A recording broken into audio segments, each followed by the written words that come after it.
बहुत समय पहले की बात है।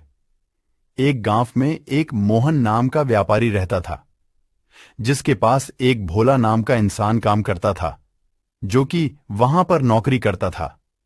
पर भोला बहुत ही मूर्ख था।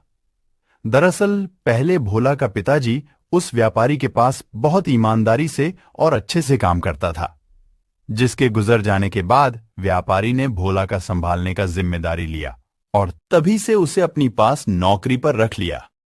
लेकिन भोला बहुत ही मूर्ख था। वह कोई भी काम ढंग से नहीं करता था। एक दिन मोहन और भोला जंगल के रास्ते कहीं जा रहे थे।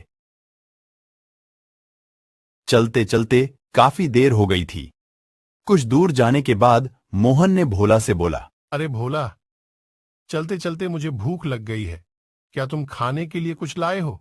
नहीं मालिक, मैं तो कुछ नहीं लाया, क्योंकि आपने कुछ लाने के लिए नहीं बोला था। अरे गधे, तुम्हें नहीं पता कि हम लोगों को घूमते घूमते रात हो जाएगी, इसलिए कुछ खाने के लिए ले लूं। मालिक, में खाना तो रखा था लाने के लिए, पर मुझे घर में ही भूख लग गई थी, तो मैं वहीं पर खा लिया। फिर सोहन बहुत गुस्सा हो गया और वह बहुत ही गुस्सा करने लगा। पर भोला तो मूर्ख था। वह उसकी बात सुनकर हंसने लगा। उसके बाद मोहन आगे आगे और भोला पीछे पीछे चलने लगा।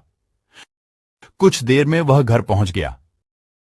मोहन ने भोला से बोला, ठीक है भोला, तुम अभी घर चले जाओ, लेकिन सुबह अपने समय पर काम पर आ जाना, क्योंकि सुबह मुझे बहुत काम है।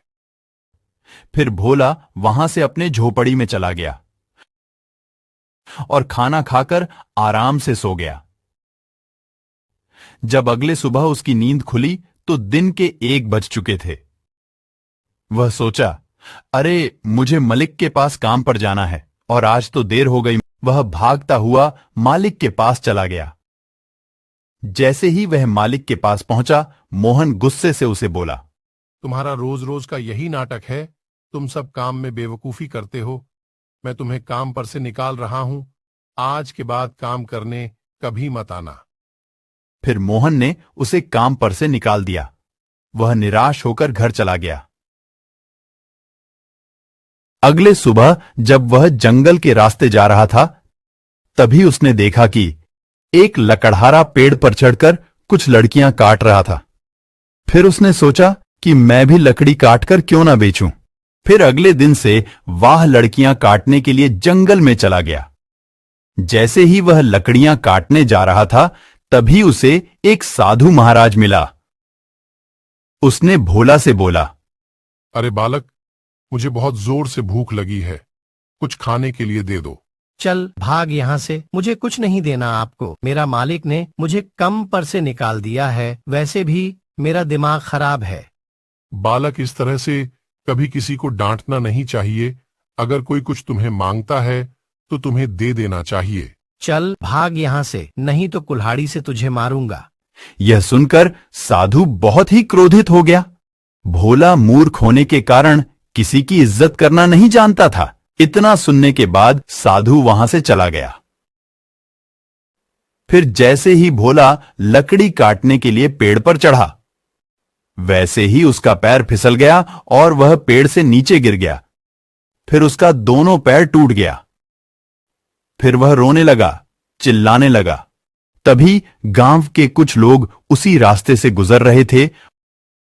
उसने भोला का आवाज सुनकर भोला के पास गए। फिर उन्होंने देखा कि भोला का पैर तो टूट गया है। फिर उन्होंने भोला को ले जाकर हॉस्पिटल में भर्ती करवा दी। फिर डॉक्टर ने उसका इलाज किया और उससे बोला, तुम्हारे पैर को नया लगाना पड़ेगा, जिसमें 5 लाख लगेंगे। परंतु भोला के पास 1 रुपये भी पैसे नहीं थे। वह रोने लगा और डॉक्टर से बोला, डॉक्टर साहब, मेरे पास तो पैसे नहीं हैं। तभी वहां पर वह साधु महाराज प्रकट हुए और बोले, देखो भोला, अगर हम किसी का मदद नहीं करते हैं तो हमारे साथ बुरा ही होता है। हमें हमेशा किसी की मदद करनी चाहिए, न कि किसी का मजाक उड़ाना चाहिए। फिर साधु ने डॉक्टर को पैसे दिए और डॉक्टर ने इलाज चालू किया। फिर भोला कुछ दिनों में ठीक हो गया। उसके बाद भोला कभी मूर्ख वाली काम नहीं करने लगा और सबकी इज्जत करने लगा और बहुत मेहनत से काम करने। फिर